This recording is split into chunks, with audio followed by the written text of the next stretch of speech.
안녕하세요. 대구 모빅회관 교육팀 뽀로로 김연경입니다. 저희 대구 모빅회관에서는 주말마다 뉴비 교육이 준비되어 있고요. 탈중앙을 테마로 특강을 기획하고 있습니다. 오늘 디파이로 그 첫 번째 문을 열고자 합니다. 귀한 시간 함께 해주셔서 정말 감사합니다.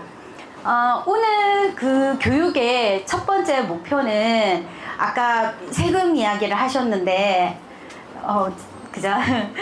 오늘 강의의 첫 번째 목표는 여러분들이 앞으로 디파이 관련 책을 읽으시거나 아니면 강의를 들으시거나 유튜브 영상을 보실 때 너무 어렵다, 너무 생소하다, 그렇지 않을 정도, 약간은 친숙한 느낌이 들 정도의 준비 과정이다라고 생각하시면 되겠습니다. 그래서 디파이 입문과정, 디파이 101이라는 주제로 잡았습니다. 그래서 세금까지 갈 수 있을지는 모르겠고요. 그러니까 오늘 디파이 관련 용어나 개념들이 또 영어로 된 것도 많고 많이 생소하실 수 있습니다. 그래서 오늘 한번 강의를 들으시고 또 댁에 가셔서 저희 강의가 대구 모빅회관 유튜브 채널에 올라갈 거거든요. 그래서 한두 번 정도 반복해서 들으시면 아마 용어에 익숙해지시고 도움이 될 거라고 생각이 됩니다. 요즘 은행 예금 이자율이 얼마 정도 되나요? 3%? 네. 혹시 5% 정도 준다 그러면 이제 아침에 줄 서시겠죠, 그죠?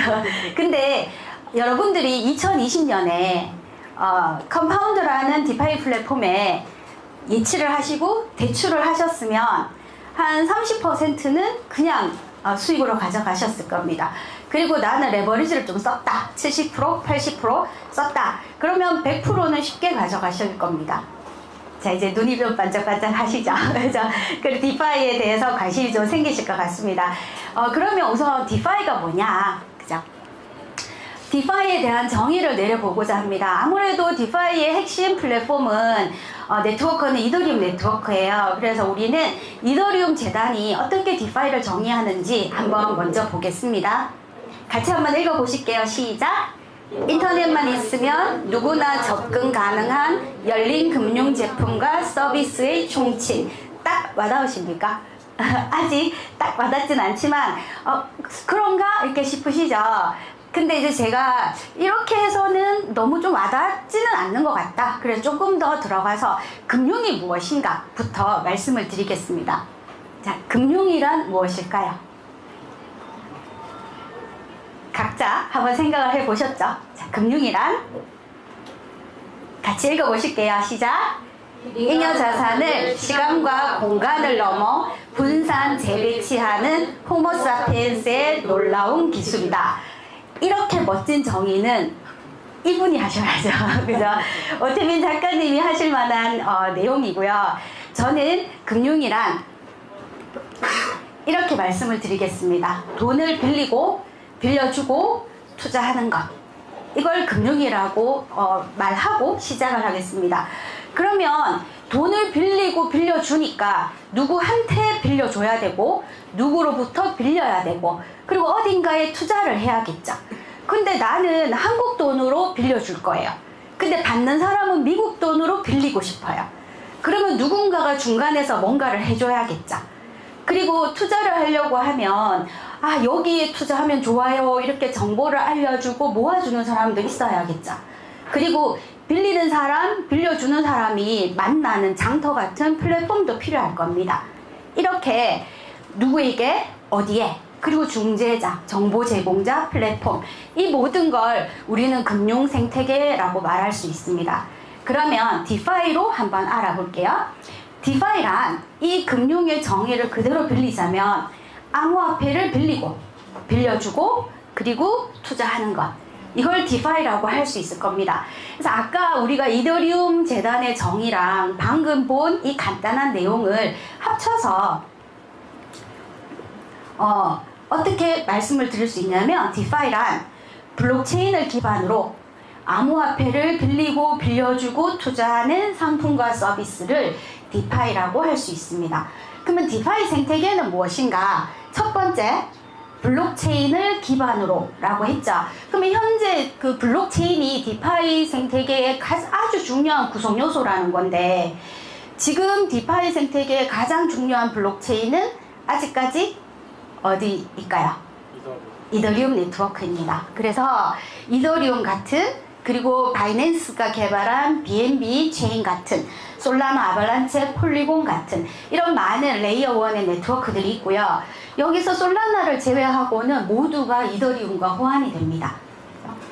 그리고 두 번째, 암호화폐를 빌리고 빌려주고 투자하죠. 이 부분이 이제 관심이 많으시죠. 그죠? 비트코인, 이더리움, 솔라나, 리플, 그리고 우리 비트모비, 이런 것들을 암호화폐라고 합니다. 그리고 상품과 서비스, 그러니까 나와 있는 상품과 서비스뿐만 아니라 그런 상품과 서비스를 개발하는 사람, 그리고 이용하는 사람, 이 모두가 디파이 생태계를 구성하고 있습니다. 아까 그러면 어느 분이 말씀하셨죠. USDC는 디파이인가요? 이렇게 물으셨습니다. USDC는 디파이를 구성하는 하나의 요소겠죠.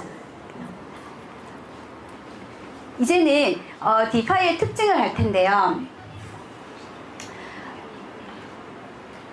디파이의 특징은 크게 이렇게 세 가지 얘기를 하고 있습니다. 근데 디파이 특징을 하기 전에 아까 제가 디파이라는 게 사람들이 모여서 암호화폐를 빌리고 빌려준다 그랬는데, 우리가 돈을 빌리고 빌려주는 곳은 어딘지 아시죠?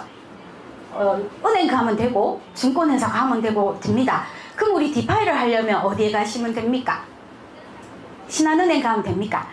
아니죠. 디파이의 생태계는 디파이라는 이거 특정 장소, 물리적 장소에 있는 게 아니라 인터넷 세상 속에 있습니다.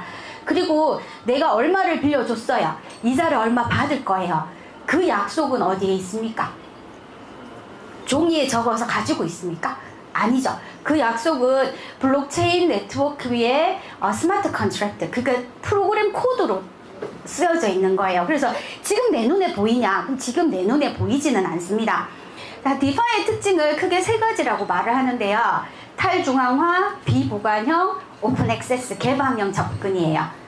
다시 뭐라고요?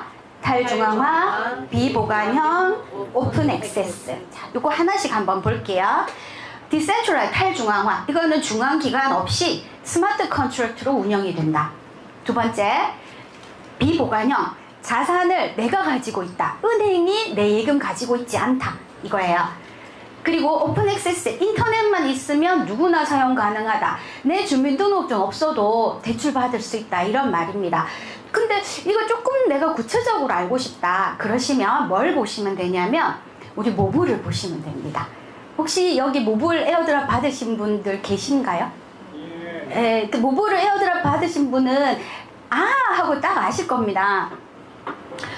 탈중앙화 스마트 컨트랙트. 자, 요 특징이 모블에서 어떻게 나타나냐면, 처음 모블 지갑을 구입을 하실 때 6월 19일까지 모빅 45개 넣으세요. 25개 넣으세요. 15개 넣으세요. 조건을 들으셨죠? 그래서 딱 넣으면 if, 그러면 then 뭐가 나옵니까? 때 되면 모블이 톡 튀어나옵니다. 그래서 19일까지, 19일 12시까지 모빅 45개 넣으라고 했었어요. 그러면 19일날 11시 45분에 여기 전화하신 분 있으세요? 나 45개 넣었는데 언제 줍니까? 이렇게 전화하신 분 계세요? 안 계시죠? 그러면 만약에 내가 12시 1분에 까먹고 있다가 12시 1분에 모빅 45개 넣었어요. 그럼 모블 받을 수 있습니까? 못 받습니다. 그럼 이제 전화하셔야죠. 아니, 사람이 야박하게 1분 늦었다고 그걸 안 주나? 그렇게 하실 수 있습니까? 없습니다. 왜냐 그러면 탈중앙화, 그 전화를 하실 곳이 없어요. 스마트 컨트랙트, 이거는 자동으로 되는 거예요. 우리가 신용카드 넣고 콜라 탁 누르면 콜라 톡 튀어나오죠. 45개 모빅 탁 넣으면 모블이 톡 튀어나오고 이자가 톡 튀어나오는 겁니다. 누가 어떻게 하는 게 아니고요. 이게 탈중앙화 스마트 컨트랙트예요. 그 다음 non-custodial, 비보관형이죠. 지금 모블 갖고 계시는 분 중에 모빅을 나는 누구 모빅 줬다 하는 분 계세요? 아니죠. 모빅 45개, 25개, 15개 어디에 있어요? 내 지갑에 있어요. 내 지갑에. 내가 지금 급하게 모빅을 써야 돼요. 그럼 어떻게 해요? 내 모빅 주세요 하는 거 아니죠. 근데 끌면 돼요. 금방 끌고 내가 그냥 모빅 빼면 되죠. 그러면은 그냥 이자가 안 나올 뿐입니다. 그래서 누가 내 거를 가져가서 가지고 있는 게 아니고 내 건 내가 갖고 있다. 이거를 비보관형, 남이 보관하는 거 아니고 비수탁형, 내가 누구 준 것도 아니고 내가 가지고 있다 이 말이에요. 다음 오픈 액세스, 그죠? 오픈 액세스 말씀드린 것처럼 내 자산은 내가 주민등록증이 없어도, 그죠? 내가 누군지 알려주지 않더라도 인터넷만 있으면 된다. 그래서 여러분들이 그 몹을 받을 때 주민등록증 보여줬어요? 보여줬습니다. 우리는. 왜냐하면 KYC 하느라고 보여줬습니다. 이거는 디파이 생태계가 그래서 그런 게 아니고요. 규제가 있어서 그런 거예요. 그래서 자꾸 규제를 풀어달라 하는 거죠. 이 규제 때문에 디파이가 디파이의 본래적인 모습을 보여주지 못하는 겁니다. 어쨌든 디파이 생태계의 특징은 오픈 액세스입니다. 그래서 다시 한번 해볼게요. 디파이의 특징은, 자, 같이 읽어볼게요. 시작. Decentralized Smart Contract, 탈중앙화 스마트 컨트랙트. 두 번째, Non-custodial, 비수탁형, 오픈 액세스. 제가 이걸 자꾸 저 영어로 되는데 왜 자꾸 읽으려고 하는데 읽어보세요 하고 말씀드리는 거는 용어나 기본 개념을 아시는 게 굉장히 중요해서 그래요. 지금은 이게 좀 안 익숙하지만 용어와 기본 개념만 알고 계시면 이제 뉴스 읽는 것만으로도 내 지식이 쌓이게 됩니다. 그래서 이렇게 용어를 아시는 건 되게 중요해요. 그리고 디파이는 기본적으로 블록체인을 기반으로 하고 있기 때문에 블록체인의 특징도 그대로 가지고 있습니다. 읽어보세요. 투명성, 검열 저항성, 국제성. 이렇게 6가지 특징을 가지고 있습니다. 디파이는. 자, 이제 디파이의 핵심 개념으로 들어갈 건데요. 제가 여기 7개를 썼습니다. 물론 나중에 더 많이 공부를 하실 텐데 요 7개의 개념만 정확하게 알고 계셔도 신문을 읽으실 때 훨씬 편하게 읽으실 수 있어요.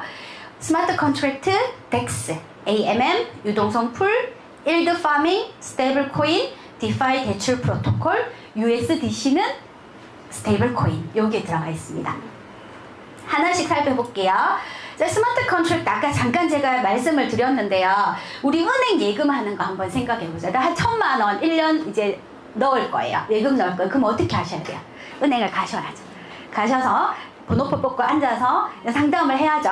혹시 계좌가 없으면 계산을 하셔야 됩니다. 그리고 돈을 1,000만 원 보내줘야죠. 어디로? 그럼 이제 말하죠. 고객님, 그죠? 5만 원짜리 1년 하나만 적금 들어주세요. 이렇게 하잖아요. 그럼 또 이제 5만 원짜리 하나 들어주고 이렇게 하실 거예요. 그러시다가 1년을 기다렸어요. 만기가 됐어요. 그럼 만기가 되면 자동적으로 내한테 이자가 들어옵니까? 아니에요. 만기 해지를 해야죠. 내가 가서 만기 해지를 해야 됩니다. 인터넷으로 하시든지. 그러면 예금과 이자가 나한테 들어오죠. 이게 은행 예금이에요. 그러면 스마트 컨트랙트는 어떻게 되냐면 운영자 없이 자동 실행된다. 아까 말씀드렸죠.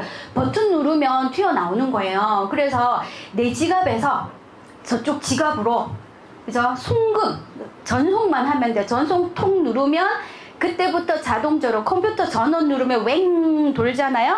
그처럼 전송을 딱 누르면 웽 돌면서 내한테 때 되면 이자가 들어오는 거예요. 자, 그러면 은행 예금이 이자를 많이 주겠어요? 스마트 컨트랙트가 이자를 많이 주겠어요? 왜요? 그죠? 왜냐면 스마트 컨트랙트에서 사실은 은행이 먹던 예대 마진을 우리가 나눠 먹는 거예요. 그러니까 이자는 이쪽이 훨씬 높습니다. 자, 그러면 어디가 더 편리할까요? 스마트 컨트랙트. 오, 연식이 좀 나오는데 이렇게 되면요. 조금 이제 조금 연세가 있으신 분들은 은행이 편하지. 거 앉아 있으면 이거 뭐예요? 하면 다 알려주잖아요. 나 이거 모르는데 하면은 노란 거 형광펜 다 칠해주죠. 여기 쓰시면 돼요. 다 하잖아요. 근데 젊은 사람들은 어때요? 뭐 그까지 가냐. 그냥 버튼 누르면 되는데. 그러죠. 그래서 편리한 건 좀 다른 것 같아요. 사람마다. 자, 그러면 어디가 안전할까요? 스마트 컨트랙트 안전할까요? 요즘 좀 올랐죠. 1억으로 올랐을 거예요. 은행을 이용하시면 1억까지 나라가 보증도 해줘요. 그렇죠. 그러면 내가 디파이에서 토큰 코인 보내는데 잘못해서 주소 끝자리 다르게 보냈어요. 어떻게 돼요? 끝입니다. 아무도 내한테 돌려주지 않습니다. 그러니까 어떻게 보면 안정성으로 따지자면 은행이 좀 더 안전할 수 있어요. 그래서 이런 이자율만 보시는 게 아니라 편리성이나 안전성까지 같이 생각을 하시면서 이용을 하시는 게 맞는 것 같아요. 자, 이제 탈중앙화 거래소인데요. 오늘은 그렇게 쉽고 그렇게 재미있지는 않을 수 있습니다. 그래서 이제 이 자리에서 좀 가능하시면 좀 집중을 하셔서 들으시고 한 두어 번 더 듣는다 생각을 하시면 좋겠어요. 당장 이해가 안 되더라도 이렇게 이제 좀 유연하게 넘어가 주셨으면 좋겠습니다. 자, 탈중앙화 거래소. 중재자 없이 코인을 직접 교환할 수 있는 플랫폼이다 라고 돼 있어요. 자, 그러면 이게 또 무슨 말인지 잘 모를 수 있으니까 제가 업비트를 예로 한번 들어볼게요. 업비트는 이제 중앙화 거래소입니다. 업비트에서는 어떻게 거래가 되냐면 팔 사람과 살 사람의 이 주문이 매칭이 돼야 돼요. 그래서 나는 비트코인 1개 주고 이더 100개 받을래. 옆에서 나 이더 100개 주고 비트코인 하나 살래. 이게 같이 맞아야지 매칭이 돼서 거래가 성사가 되는 거거든요. 근데 내가 원했던 그 거래에 맞춰서 매수해 줄 사람이 없어요. 그럼 거래가 됩니까 안 됩니까? 거래 안 됩니다. 그죠? 근데 가만 생각해 보면 아니 그 거래 매칭을 중앙 서버가 해줄 거거든요. 업비트 중앙 서버가 해주는데 짧은 순간이지만 그 사이에 뭔 일이 생길지 누가 알겠습니까? 누군가가 이 서버를 가만히 들여다보고 있는데 빠르지만 호가가 막 들어와요. 그걸 딱 째려보고 있으면 이 크립토의 방향성을 좀 알 수 있지 않을까요? 좀 사실 조금 믿을 수가 있을까 생각을 조금 하거든요. 그리고 아마 12월 3일 날 혹시 업비트 거래해 보신 분 계시면 아실 수도 있는데 언제든지 거래를 중단시키거나 중지시키실 수가 있습니다. 그래서 그날 업비트의 거래가 안 되는 걸 하염없이 돌아가는 걸 보신 분이 계실 거예요. 이럴 수 있어요. 그죠? 뒤에서 손을 드시네요. 그런데 덱스는 이런 중재자가 없습니다. 그러면 중재자가 없는데 어떻게 거래를 하나? 중앙 서버가 없는데 어떻게 거래를 하나? 그죠? 어떻게 거래를 하냐면 바로 이 시스템입니다. Automated Market Maker, MAMM 시스템입니다. 그래서 오늘 이것만 정확하게 아시고 가셔도 좀 대단하신 거예요. 여기는 중재자 없이 암호화폐를 교환할 수 있도록 해주는 프로토콜인데 프로토콜 그러면 프로그램 이렇게 생각하시면 됩니다. 주문서를 이용해서 매칭을 시키는 방식이 아니고요. 어떤 수학적 알고리즘과 유동성 풀을 이용한다. 자, 이게 무슨 말이냐면 보세요. AMM을 구성하는 3가지 요소가 있습니다. 이게 우리가 이제 오늘 배워야 할 개념에 다 들어가 있어요. 유동성 풀과 유동성 공급자 그리고 가격 결정 알고리즘이 있습니다. 자, 요거를 조금 익숙치 않으시더라도 자꾸 들어 놓으시면 이제 좋으세요. 앞으로 계속 듣게 되실 거예요. 디파이를 하시는 한. 요 부분을 한번 볼게요. 유동성 풀이라는 거는 2가지 이상의 암호화폐가 들어가 있는 수영장이에요. 여기 물에는 여기는 비트코인이 들어가 있고 여기는 이더리움이 들어가 있습니다. 비트코인을 X라고 할게요. 자, 이더리움을 Y라고 할게요. 아까 수학적 알고리즘 그랬죠? 그게 수학입니다. 그렇죠. X 곱하기 Y는 K. 내가 지금 이걸 왜 봐야 되나 싶으시겠지만 한번 보세요. 자, 여기서 K는 상수 K라서 나중에 이 값은 변하지 않을 거예요. 한번 정해지면. 여기 처음에 비트코인 10개가 있습니다. 그리고 여기에는 이더리움이 100개가 있습니다. 되셨죠? 그러면 비트코인이 X니까 X는 10이고요. 이더리움이 Y니까 Y는 100이에요. 자, 이제 질문 들어갑니다. X 곱하기 Y가 K라고 했죠? 그러면 10 곱하기 100은? 1000입니다. 잘하시네요. 1000입니다. 이 K값 1000은 이제 바뀌지 않을 거예요. 그러면 단순히 딱 보시면 비트코인 1개를 내가 가져가려면 이더리움 몇 개 줘야 돼요? 10개. 10개 줘야 되죠. 이렇게 환율이 결정이 됩니다. 그래서 처음에 이렇게 환율이 결정돼 있다고 칠게요. 그리고 어떤 사람이 왔어요. 이게 자, 요걸로 해볼게요. 잠깐만요. 중간이 어떡하지? 자, 중간에 빠졌네요. 그러면 다시 갈게요. 아까 여기에서 자 이제 비트코인이요 10개가 아니고 1000개였어요. 되셨죠? 이더리움이 100개가 아니고 10,000개 떴다고 해볼게요. 처음에. 그러면 X 값이 이제 1000이 들어가고요. Y 값은 10,000이 들어갈 거예요. 그러면 K 값은 뭐가 되겠습니까? 1000 곱하기 10,000이 되니까 1000만이 될 거예요. 이렇게 되어도 이렇게 되면 여기에 1000이 들어가고 여기 10,000이 들어갔죠. 이렇게 되어도 비트코인 한 개는 10개의 이더리움이 될 거예요. 되십니까? 중간에 하나가 빠져버렸어요. 그래서 좀 헷갈릴 수 있는데 자 다음 한번 보실게요. 누군가가 와서요 10,000개의 이더리움 풀이고 1000개 여기 1000개요 1000개의 비트코인 풀이 있는데 내가 이더를 10개 줄 거예요. 이더를 10개 낼 거예요. 이더 10개 내고 비트코인으로 바꿔가고 싶어요. 자 그럼 잘 계산해 보세요. 이더 10개 내고 비트코인으로 바꿔갈 겁니다. 비트코인 몇 개 가져갈 수 있어요? 다시요. 아까 이게 10개든 1000개든 100개든 10,000개든 1비트코인은 10개의 이더였어요. 그러면 이더 10개 주면 1비트코인 가져갈 수 있을 것 같죠? 자 그러면 여기에 누가 이더 10개를 넣었어요. 그럼 비트코인 몇 개 가져갈 수 있을 것 같으세요? 1개. 1개 가져갈 수 있을 것 같으시죠? 자 그러면 중앙화 거래소예요. 탈중앙화 거래소는 그렇게 되지 않습니다. 어떻게 되냐면 보세요. X 곱하기 Y가 1000만이었어요. 그러면 Y가 이제 만이 아니고 10개가 들어갔잖아요. 그러니까 10,010이 됐어요. 되시겠어요? 그러면 X 곱하기 Y는 1000만으로 이거는 고정이 되어 나와야 돼요. 그런데 Y가 10이 더 들어가서 10,010이 돼버렸어요. 그러면 X 값은 1000만 나누기 10,010이 되는 거예요. 그러면 어떻게 되냐면 10개의 이더를 주고 0.999개의 비트코인밖에 못 가져갑니다. 아까는 10개의 이더를 주고 1개의 비트코인을 가져갈 수 있었는데 자 이제 수요 공급으로 들어갑니다. 이더의 공급이 늘고 비트코인의 수요가 생긴 거죠. 상대적으로 이더의 가격이 떨어지고 비트코인의 가격이 올라가는 확률이 결정돼 버리는 거예요. 그래서 만약에 업비트에서는 야 나 이더 10개 주고 비트코인 0.99개 주기 싫어. 그러면 거래 성사가 안 됩니다. 근데 이 덱스 거래에서 AMM 유동성 풀에서는 여기에 비트코인이 있는 한 거래가 됩니다. 상대방이 없어도. 저절로 가격이 결정되는 거예요. 그죠? 그러면 여기에 이더가 더 들어와요. 그러면 이더의 가치는 올라갈까요? 떨어질까요? 떨어지겠죠. 상대적으로 비트코인의 가치는 올라가겠죠. 이렇게 저절로 가격이 결정되는 겁니다.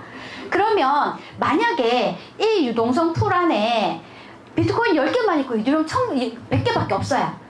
그러면 가격의 변동폭이 더 클까요? 적을까요? 더 클까요? 적을까요? 그죠? 이 크기가 줄어들고 이 크기가 줄어들죠. 그래서 요 유동성이 작으면 들어오는 10개의 그 상대적인 양이 커져 버리기 때문에 이 가격의 변동폭이 굉장히 커요. 불안정해집니다. 그러니까 이 플랫폼의 입장에서는 유동성 풀에 누군가가 암호화폐를 많이 넣어줘서 유동성 풀이 커야 돼요. 그래야지 가격의 안정성이 생기는 겁니다. 그러니까 이 플랫폼의 입장에서는 여기에다가 암호화폐를 넣어주는, 쉽게 말해서 암호화폐를 예치시켜주는 유동성 공급자가 상당히 중요해지는 거예요. 그럼 그냥 우리 플랫폼에 너 이더 10개랑 비트코인 1개 예치해. 그러면 예 알겠습니다 하면서 예치를 하나요? 왜 해요? 안 하지. 그럼 어떻게 하면 예치를 하겠습니까? 예치해 20% 줄게 이렇게 가겠죠. 예치해 30% 줄게 그러면 20% 준 데 갔다가 30% 준 데 혹 가겠죠. 그래서 이렇게 내가 암호화폐를 가지고 있을 때 유동성 풀에 공급자가 돼서 예치를 시켜줍니다. 그 대신에 나는 이자를 받을 거예요.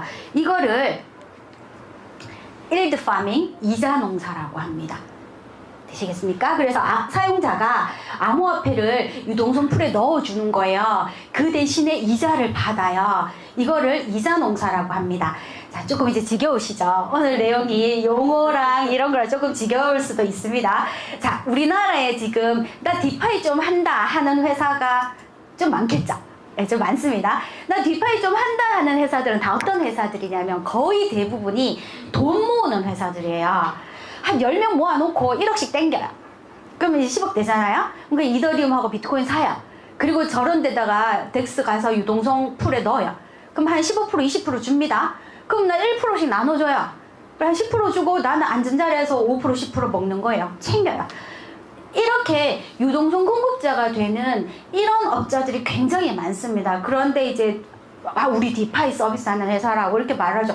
맞긴 맞죠. 유동성 공급자가 되면 디파이 생태계 일부를 형성하기 때문에 디파이 하는 회사는 맞아요. 근데 그죠? 근데 모블 한번 생각해 보세요. 아까 제가 모블을 예로 들었죠. 진짜 디파이는 모블쯤 돼야 되지 않아요? 스마트 컨트랙트 들어가고 그렇잖아요. 그래서 누가 뭐 예치하세요 따라다니면서 그런 거 없잖아요. 딱 보고 괜찮네 하면 예치할 사람은 예치하는 거예요.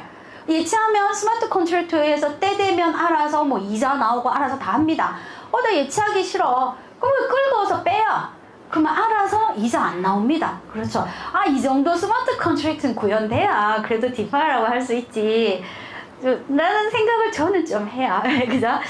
자, 그 다음 스테이블 코인입니다. 이제 스테이블 코인 하면 좀 귀에 익지 않으세요? 예, 이렇게 많이 들으시면 저도 마찬가지고요. 많이 들으면 익숙해지면 아는 것 같은 기분 조금이 생깁니다. 그래서 스테이블 코인 많이 들으셔서 이제 익숙하실 것 같은데 사실 요즘 스테이블 코인이 하단데 2014년에 나온 개념이니까 아주 오래됐죠. 처음에는 중앙화거래소에서 암호화폐 간의 거래를 쉽게 하고 가격 표시를 하기 위했다. 이게 무슨 말이냐면 우리 환전할 때 달러 같은 거예요. 내가 한국 원이 있는데 베트남 동화로 바꾸고 싶어요. 그럼 이제 그냥 보면 언뜻 보면 이렇게 바꾼 것 같죠? 사실은 그 밑에 뭐가 돌아가는 거예요? 달러가 돌아가는 거예요. 그래서 원화와 달러의 환율, 달러와 동화의 환율, 그래서 한국 원화와 동화의 환율이 정해지는 거예요. 그런 느낌으로 스테이블 코인이 이제 사용이 됐습니다. 근데 최근은 좀 아니고 좀 한 4, 5년 됐죠. 디파이 생태계에서 스테이블 코인의 영향력이 굉장히 커집니다. 뭐 여러 가지 이유가 있죠. 여러 가지 이유가 있는데 제가 아까 풀을 한번 보여드렸으니까 이걸 다시 한번 볼게요. 자. 비트코인이 있고 이더리움이 있어서 유동성 풀이 만들어졌어요. 근데 예를 들어서 두 개의 암호화폐가 크립토가 이 가격 변동폭이 굉장히 큰 거예요. 막 하루 만에 20% 올라갔다가 다음날 15% 떨어지고 막 난리가 났어요. 그러면 여러분 같으면 예치시킬까요? 예치를 안 시킬까요? 어떠실 것 같으세요? 뭐 예치시켜서 잊어봤지 그러실 수도 있지만 가격 변동폭이 크면 저 같으면 단타를 치겠습니다. 그래서 단타를 치면 내가 수익을 훨씬 크게 먹을 수도 있어요.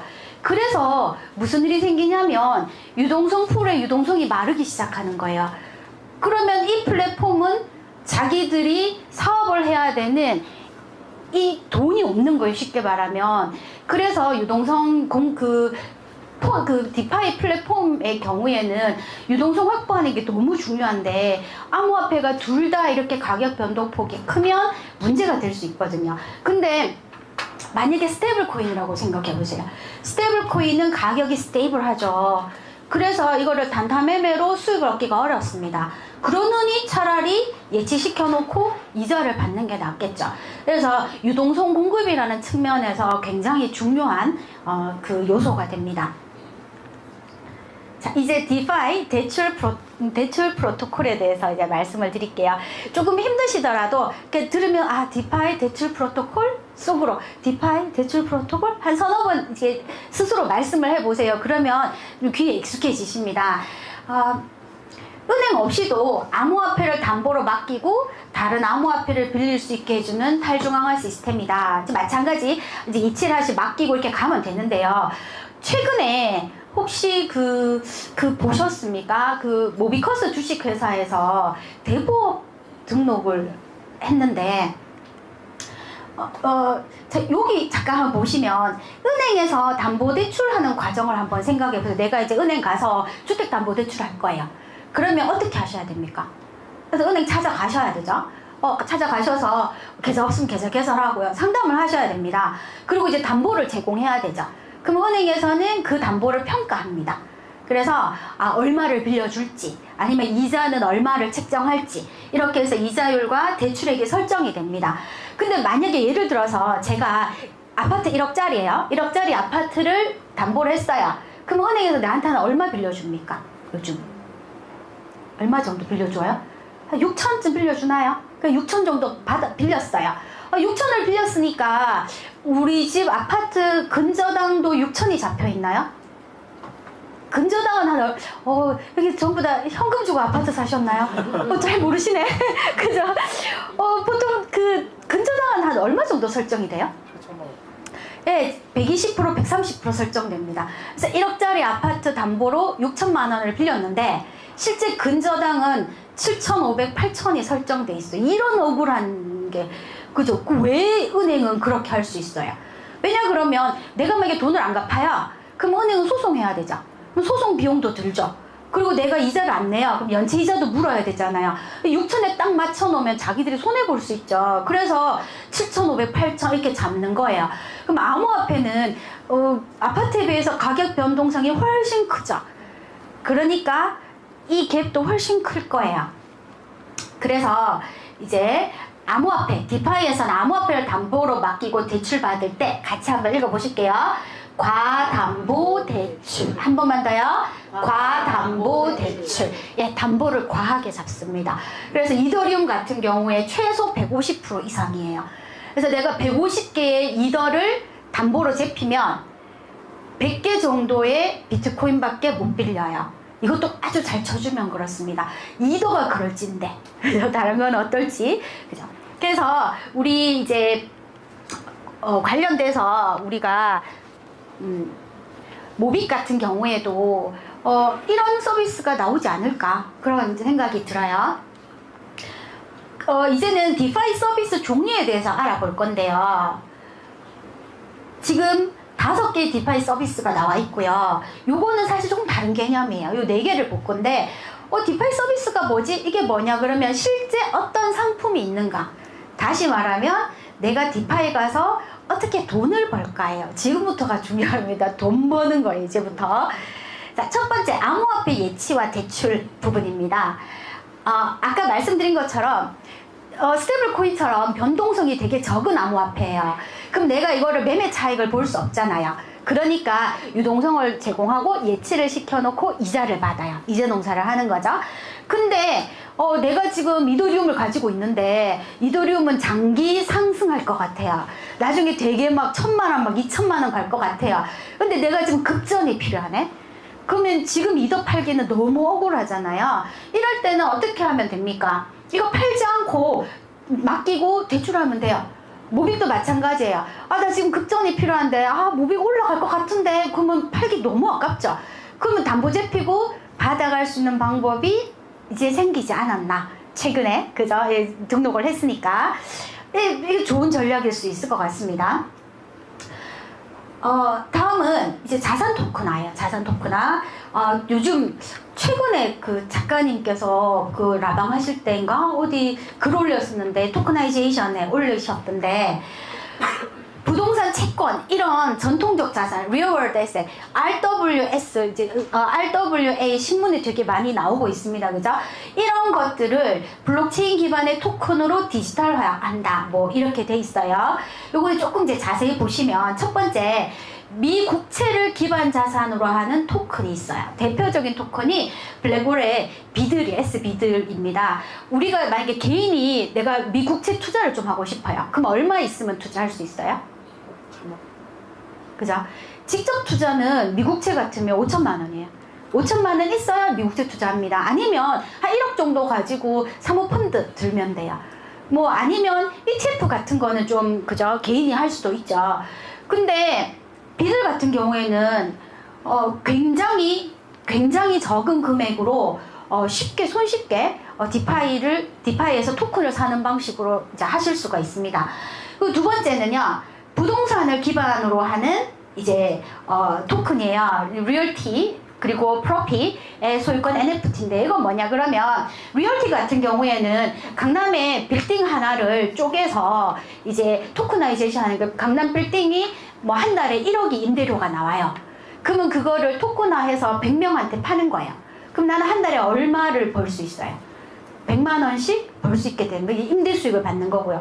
그게 아니고 지금 이거 강남 아파트인데 굉장히 빠른 시간 안에 단시간에 이게 막 가격이 되게 올라갈 것 같아요.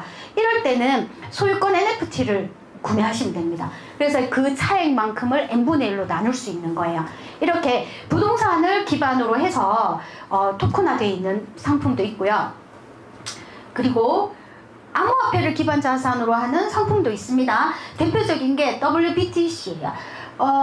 아까 제가요 그 유동성 풀 말씀을 드렸는데 거기 비트코인이 있고요, 이더리움이 있고요 이렇게 말씀을 드렸는데 사실은 그거는 거짓말이었어요.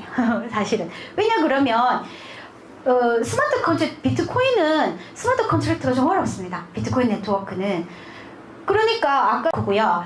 이더리움은 이더리움 네트워크입니다. 서로 기차끼리 다른데 기차가 만나면 되겠습니까? 만날 수가 없어요. 그래서 사실은 어떻게 하냐면 이런 WBTC처럼 이제 랩핑 기술을 이용해서 비트코인인데 얘를 이더리움에 쓸 수 있도록 토큰화를 하는 거예요. 그러면 그 유동성 풀에 WBTC와 이더가 들어가 있게 되는 거죠. 이렇게 비트코인 네트워크에 있어서 이쪽 이더에서는 못 써요. 근데 쓸 수 있게 만들어 놓는 거죠. 이렇게 비트코인을 기반으로 해서 토큰을 만들어 놓으면 뭐 다른 데서 다 쓸 수 있습니다. 그런데 아주 중요한 게 또 하나 있어요.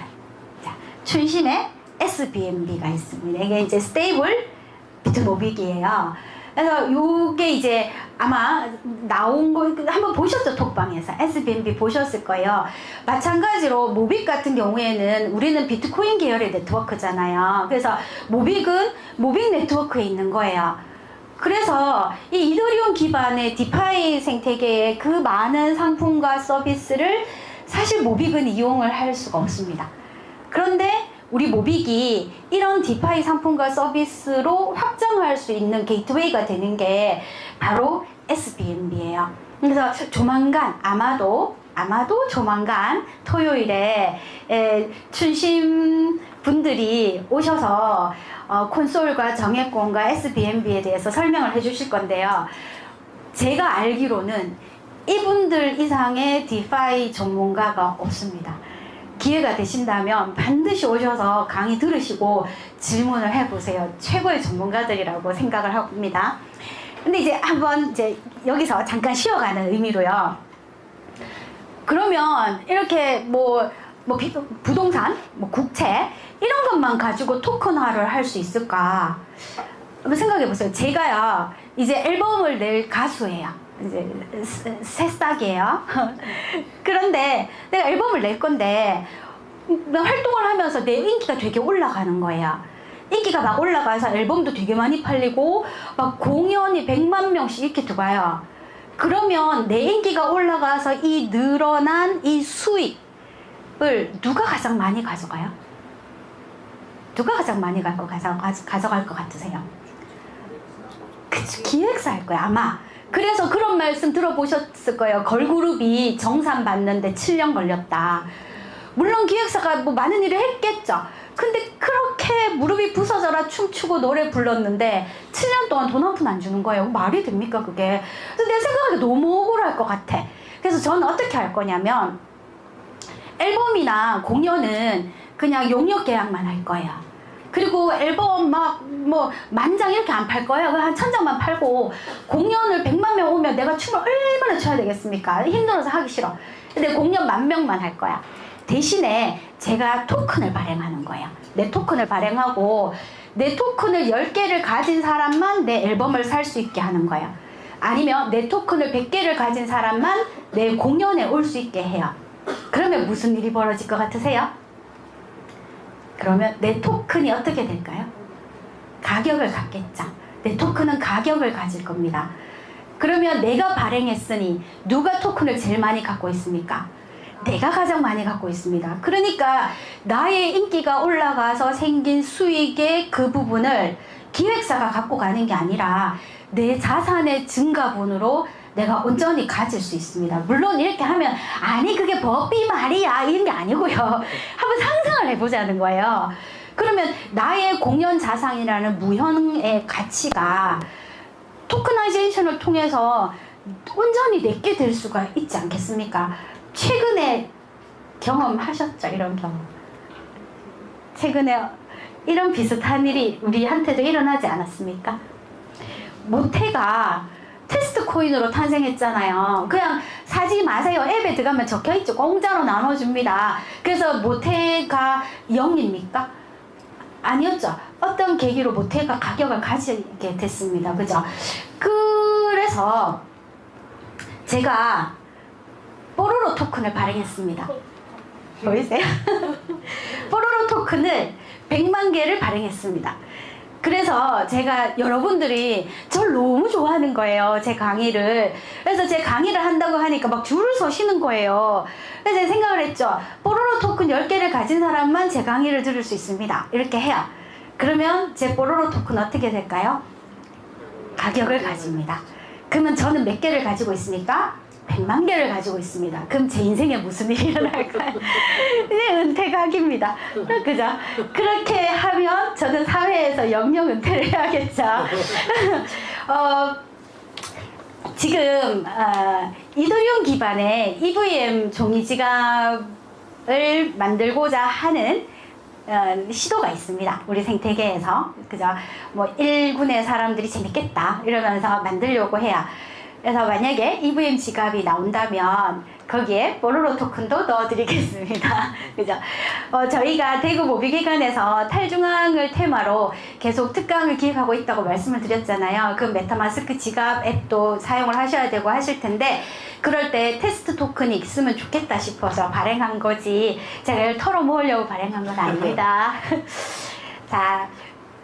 이제 스테이킹을 이제 말씀드릴 건데요. 이거는 지분 증명 방식의 블록체인에서 이렇게 일정 양을 스테이킹하고 내가 뭐 이자나 추가 토큰을 받는데 이거 어떻게 생각하시면 되냐면 최근에 우리가 랩탑 마이닝을 해보셨기 때문에 이해를 하시기 쉬울 거예요.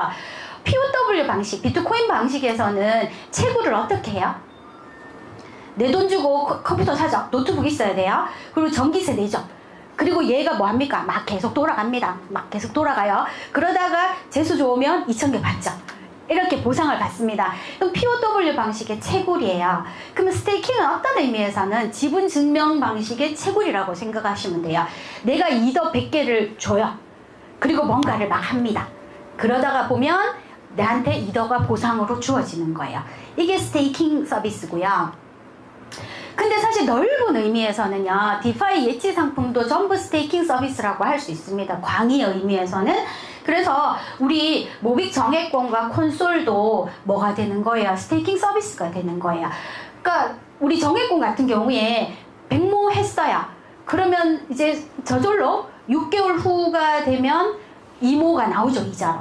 또 6개월 지나면 또 이모가 이자로 나오죠. 이런 식의 그 디파이 예치 상품 스테이킹 서비스의 좋은 점은 뭐냐면 이 암호화폐, 이 크립토의 가격이 상당히 상승할 거로 기대가 되잖아요. 그러면 내가 스테이킹한 자산의 가격도 엄청 올라가지만 그래서 받은 이자도 사실은 가격이 튀겨지죠. 그러니까 처음에 내가 들인 돈 대비 수익률이 상당히 높을 수 있어요. 그래서 내가 이 크립토의 미래를 어떻게 보느냐에 따라서는 정말 좋은 전략이 될 수도 있습니다.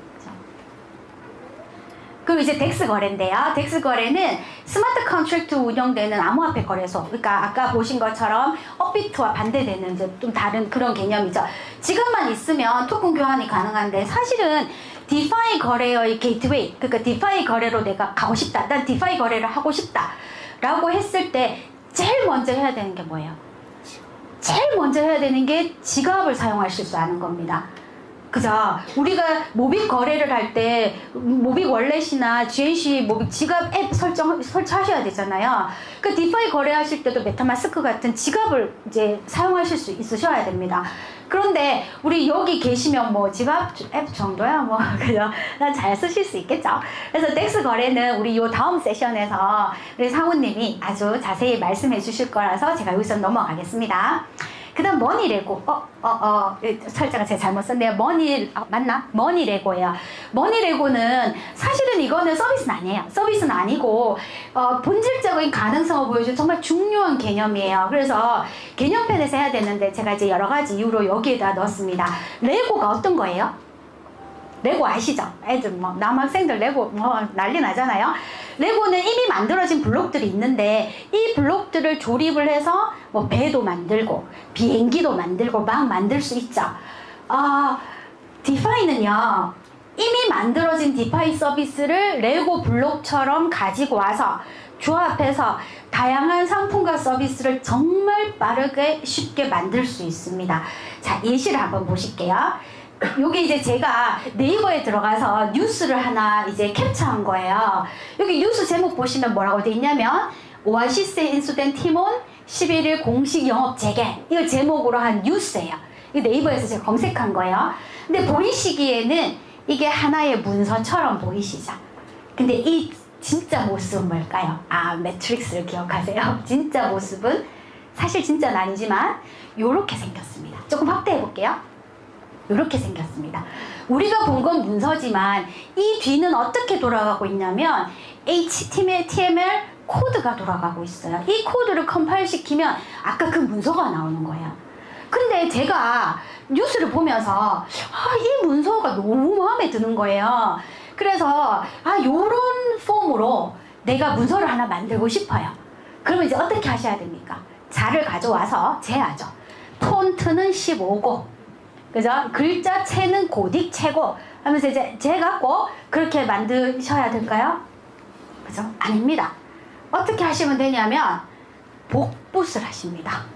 요거를 복사해서 복사를 하시죠. 그걸 붙여놓고 오아시스에 인수된 팀원 11일 공식 영업 재개, 이게 아니고 요따가 8월 23일 디파이 강의, 이렇게 내가 쓰고 싶은 걸 써요. 그래서 버튼 하나 톡 누르면 바로 그 문서가 나와요. 그러니까 그렇게 예쁜 문서를 내가 처음부터 만들 필요가 있습니까? 없습니까? 없습니다. 우리에게 그 유용한 기능, 무슨 기능? 복붙. 다시 해보세요. 무슨 기능? 복붙. 그렇죠. 복붙을 통해서 이 문서들을 다 만들어낼 수 있어요. 제가 이 얘기를 왜 했겠습니까? 디파이에서는 서비스와 상품이 스마트 컨트랙트, 프로그램 코드로 돌아간다고 말씀드렸죠. 그러면 모든 상품과 서비스에 뭐가 가능하다? 그렇죠. 크게요. 그렇죠. 복붙이 가능합니다. 그래서 이 상품이 너무 마음에 들어요. 그럼 어떻게 하면 됩니까? 그 코드를 따서 내가 이렇게 하면 상품 하나가 만들어져요. 야, 그 코드를 누가 보여주겠나? 보여주죠. 디파이는 기본적으로 오픈소스예요. 모든 코드가 열려 있어요. 그래서 그 바이낸스에서 처음에 그 스마트 그 체인 만들 때요, 어떤 말이 있었냐면 그 이더리움이 만들어 놓은 그 디파이 생태계의 모든 상품과 서비스를 복붙했다는 소문이 있었습니다. 그대로 복사해서 가지고 와서 자기 BNB 체인 만든 거예요. 그게 가능할 정도로 이렇게 디지털화 돼 있기 때문에 상품 서비스를 만들기가 되게 좋아요. 그래서 우리 블로그에서 블로그 보면 내 블로그는 너무 밋밋하고 별로야. 근데 저 집 블로그 가보니까 막 날씨도 있고 달력도 있어. 너무 좋아. 그럼 어떻게 하면 됩니까? 달력 위젯 복붙. 맞죠? 날씨 위젯 복붙. 그래서 딱 보면 내 블로그도 화려합니다. 이렇게 쉽게 만들 수 있어요. 그러니까 머니레고라는 거는 이런 디파이의 본질적인 그 성격을 보여주는 거예요. 그래서 이렇게 할 수 있어요. 그래서 여러분이 지금 어떤 세상에 사는 거냐면 이런 세상에 사시는 거예요. 내가 사람들을 모았어요. 돈 1억씩 받았어요. 그래서 제가 그 유동성 공급자가 됐어요. 그래서 15% 받아서 10% 주고 5% 내가 먹었어요. 그럼 나는 뭐가 되는 거예요? 나는 예대 마진을 먹는 은행 사업자가 되는 거예요. 자, 그리고 나는 이제 프로그램 좀 하는 사람이에요. 그래서 알고리즘으로 10분에 한 번씩 요 가서 이제 조금 더 예치 이자를 더 주는 서비스를 10분에 한 번씩 다니면서 막 바꿀 거예요. 이런 프로그램을 개발했어요. 그래서 플랫폼을 만들었어요. 그럼 나는 뭐가 되냐면 자산관리 IB가 되는 거예요. 그리고 딱 봤는데 어느 팀이 좀 프로젝트 괜찮게 해. 그러면 그 사람들이랑 팀을 짜서 토큰 발행하고 초기 투자자한테 좀 나눠주고 세컨더리 마켓에 넘겨요. 그럼 저는 VC가 되는 거예요. 그래서 지금 우리는 어떤 세상에 사는 거냐면 이런 세상에 사는 거예요.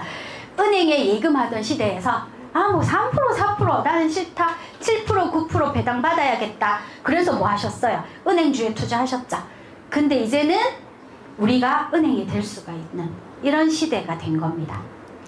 자, 이제 마지막이에요. 이제 마지막이니까 힘내세요. 다오에 대해서 할 거예요. 그럼 이제 한번 생각해 볼게요. 디파이가 중앙 없이 작동하는 금융 시스템이에요. 그러면 업데이트 어떻게 할지, 이자율 몇 프로 줄지, 그죠? 자금 집행은 어떻게 할지, 그거는 누가 해줘요? 중앙이 없다며. 내 맘대로 하나? 아니야. 그 운영체의 방식이 다오, Decentralized Autonomous Organization, 다오 시스템이 되는 겁니다. 그래서 마지막 개념으로 다오에 대해서 말씀드리려고 해요. 유동성을 제공하거나 디파이 활동을 통해서 거버넌스 토큰을 보수한다. 이게 무슨 말이냐면 이런 거예요. 그 어떤 디파이 플랫폼이 있는데 예치 서비스를 해요. 대출하는. 그래서 거기에서 누군가가 유동성을 공급해서 내한테 예금해 주듯이 암호화폐 예치를 했어요. 그러면 업자 입장에서는 고맙죠. 너 줬으니. 근데 누가 여기서 대출을 했어요. 그럼 업자 입장에서는 고맙죠. 나한테 이자를 줄 거니까. 그래서 예치를 하는 사람이든 대출을 해가는 사람이든 그 사업주의 입장에서는 둘 다 나에게는 도움이 되는 사람이잖아요. 그래서 땡큐 이렇게 하고 입 싹 닦으면 되겠습니까? 안 됩니다. 그래서 어떻게 하냐면 고마우니까 내가 토큰을 줄게 하고 이렇게 토큰을 주는 거예요. 근데 이 토큰은 어떤 역할을 하냐면 의결권의 역할을 해요. 그래서 이 서비스에 와서 그 서비스를 많이 이제 이용을 하면 토큰을 많이 받겠죠. 서비스를 조금 이용하면 토큰을 조금 받겠죠. 이렇게 토큰을 많이 받으면 마치 뭐가 되냐면 대주주가 되는 거예요. 대주주가 멋진 이유는 입김이 세다는 거죠. 그래서 이 토큰을 많이 가지고 있으면 입김이 센 거예요. 만약에 내가 한 100만 불 있는 사람이야. 그러면 내가 100만 불 해가지고 막 활동해가지고 토큰 이만큼 받았어. 그러면은 어떻게 할 수 있냐면 100만 불 넣고 2% 주는 거 너무 짜지 않아? 자, 3%로 올려. 이렇게 의결권을 행사하는데 입김이 작용할 수 있는 거예요. 그런 식으로 토큰을 이렇게 줍니다. 이렇게 의결권을 대신할 수 있는 이 토큰을 거버넌스 토큰이라고 그러는데, 아까 제가 이제 컴파운드 플랫폼을 처음 시작할 때 말씀을 드렸어요. 1년에 30% 수익 먹을 수 있습니다. 1년에 100% 수익 먹을 수 있습니다. 눈 반짝 이랬죠. 자, 이게 어떻게 됐는지 한번 보실게요. 자, 콤프 토큰입니다. 이 컴파운드 플랫폼에서는 예치를 하면 2.5% 이자를 줘요. 그리고 대출을 하면 4.5% 이자를 내야 됩니다. 도대체 여기 어디에서 100%의 수익이 나옵니까? 계산해 보세요. 이 100% 수익 받을 수 있는 방법이 있습니까? 없잖아요. 근데 있습니다. 이렇게 숫자가 많다고 이제 그러실 필요 없습니다. 대충 제가 말씀을 드려볼게요. 내가 100만 불이 있어요. 그냥 USDT인데 그냥 불로 할게요. 내가 100만 불이 있어요. 100만 불을 예치했습니다. 그러면 나는 연간 2.5%를 이자로 받을 거예요. 그런데 그걸 그냥 두는 게 아니라 거기서 제가 90만 불을 대출할 거예요. 그러면 나는 대출 이자로 4.5%를 내야 됩니다. 그러면 나 마이너스 2%잖아요. 그럼 왜 하냐면 보상으로 콤프 토큰을 주는 거예요. 보상으로. 근데 2020년도에 콤프 토큰의 가격이 개당 100불이 됐어요. 그죠? 그러니까 이자 보고 하는 게 아니죠. 토큰 보고 하는 거예요. 자, 어떻게 됐냐면 이렇게 됐어요. 100만 불에 대한 이자 수익은 25,000불 받았어요. 90만 불에 대한 이자로 내가 준 거는 45,500불이에요. 그래서 나는 얼마의 손실을 봤냐면 15,500불의 손실을 봤어요. 그런데 문제는 내가 활동한 거의 비율만큼 나는 하루에 9개의 콤프 토큰을 받았어요. 근데 이거를 1년을 받았어요. 그러면 내가 받은 콤프 토큰을 시장에 팔면 33만 7천 불이 되는 거예요. 그러니까 30% 이상의 수익을 아무렇지도 않게 뭐로? 토큰으로 보상받은 거예요. 근데 처음에 내가 예치했던 100만 불이 내 돈이 아니에요. 레버리지 몇 번 썼어요. 그러면 이 수익은 엄청나게 듭니다. 왜? 예치를 해도 콤프 토큰을 주고 대출을 해도 콤프 토큰을 주니까. 그렇죠? 이런 콤프 토큰이 의결권을 가지고 있고요. 뭐 이게 다오냐 딱 말하면 다오다 할 수는 사실은 없어요. 근데 비슷해요. 그 개념이. 그래서 투자 수익률이 이렇게 올라가는 겁니다. 이 토큰 때문에. 자, 그러면 지금 이제 우리 그 모빅 생태계 안에 또 어떤 사람들이 심심한 건 아닌데 심심한지 뭔가를 자꾸 해요. 그래서 이 사람들이 다오 시스템을 만들고 있습니다. 지금 다오 시스템을 만들고 있으니 다오 토큰도 발행을 했겠죠. 네, 발행을 했습니다. 그래서 지금 준비를 하고 있어요. 그래서 여러분들이 나중에 저희 이제 대구 회관에서 특강을 계속 들으시면 그 EVM 지갑을 받으실 수 있을 것이고, 그 EVM 지갑에는 장난 같은 뽀로로 토큰 말고 다오 토큰이 들어갑니다. 네, 여러 가지로 나중에 이렇게 체험을 해볼 수 있는 그런 이제 그게 될 수 있을 거예요. 그래서 조금 생각을 해보시면 이런 거예요. 우리가 생각을 해보면 막 디파이 이런 게 나오고 막 세상이 완전 지금 있는 금융 체계랑은 완전히 다른 뭐가 나와서 세상이 확 뒤집혀 가지고 막 정신이 없을 거다. 뭐 그럴 수도 있겠죠. 그럴 수도 있지만 그렇다고 해서 우리가 전부 다 그 속에 있어야 됩니까? 사실 그건 아니잖아요. 예를 들어서 웹 2.0이라고 하는 카페나 블로그나 카카오톡이 나왔어요. 그럼 우리는 전부 다 웹 2.0의 철학을 알고 그 메커니즘을 막 다 알아서 다 이해를 해서 카카오톡 쓰십니까? 아니죠. 아니에요. 그래서 내가 카페나 블로그를 이용해서 쇼핑몰을 운영했어요. 그 내가 수익을 얻었어요. 그럴 수도 있죠. 내가 카카오톡을 이용해서 비용을 절감했어요. 그럴 수 있죠. 그렇게 경제적 이득을 봤으면 그 사람들이 승자인 거죠. 그래서 웹 3.0, 뭐 디파이도 마찬가지라고 생각을 합니다. 여러분들이 막 그런 쪽으로 되게 특화되셔가지고 5.5% 주는데 갔다가 막 1분 만에 6% 갔다가 막 1분 만에 7% 갔다가 왔다 갔다 막 하면서 수익을 얻어요. 아, 멋지죠. 부럽죠. 심지어는 블락 하나 만들어지는 그 사이에 갔다 나왔다 하면서 막 돈 벌어요. 멋있죠. 근데 우리가 다 그런 사람들은 아니잖아요. 그러면 이제 아까 제가 시작을 하면서 오늘 강의의 첫 번째 목표는 여러분들이 앞으로 디파이 관련 강의를 듣고 책을 읽으실 때 좀 용어나 개념에 익숙해지셔서 좀 편하게 들으시고 편하게 읽을 수 있는 입문 강의가 되면 좋겠다 이렇게 말씀을 드렸는데요. 사실은 오늘 강의의 두 번째 목표가 있습니다. 진짜 목표가. 그게 뭐냐면 숫자를 막 따라다니시다 보면, 물론 뭐 위험도 있지만 숫자를 막 따라다니시다 보면 계속 핸드폰을 보셔야 되고 계속 머릿속으로 그 생각을 해야 되잖아요. 숫자의 노예가 될 수도 있어요. 근데 그것보다는 디파이를 진짜 한번 배워보시는 거예요. 그러면 내 분야 있죠. 내가 잘하는 분야, 내가 진짜 좋아하는 분야, 그런 분야에서 딱 하는 아이디어가 막 떠오를 수 있어요. 그래서 오늘 강의의 두 번째 목표는 여러분들이 여러분 각자의 분야에서 이 디파이의 활용처를 한번 생각해 보시는 계기가 되면 어떨까, 이런 생각을 했습니다. 그래서 이제 디파이를 정말로 좀 한번 배워보고 싶다 그러시면, 진짜 잘 이해해보고 싶다 그러시면 어떻게 하시면 되냐면 여기 계시면 됩니다. 모빅 생태계에 계시면 됩니다. 이렇게 가격을 보고 계시니까 이 그래프가 보이시는데 이 그래프를 한번 살짝 걷어내 보세요. 그럼 그 밑에 오리발처럼 날립니다, 지금. 그래서 여러 군데에서 여러 사람들이 여러 가지 일을 하고 있고요.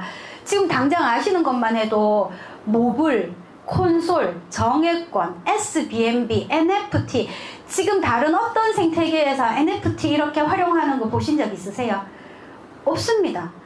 뭐 여기 NFT 하나쯤은 다 가지고 계시지 않으세요? 그죠? 그런 것들, 그리고 다오, 그죠?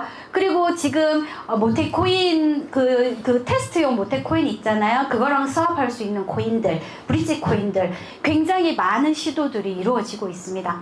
그래서 제가 말씀드리고 싶은 건 이거예요. 디파이를 정말로 이해하고 싶으시다면 그냥 모빅생태계에 계시면 됩니다. 저 먼 나라, 옛날 이야기, 그것도 영어로 된 거. 그 열심히 찾으시지 마시고 여기서 즐기시고 배우시고 하시면 됩니다. 디파이가 생생하게 살아있는 곳, 바로 모빅생태계였습니다. 감사합니다.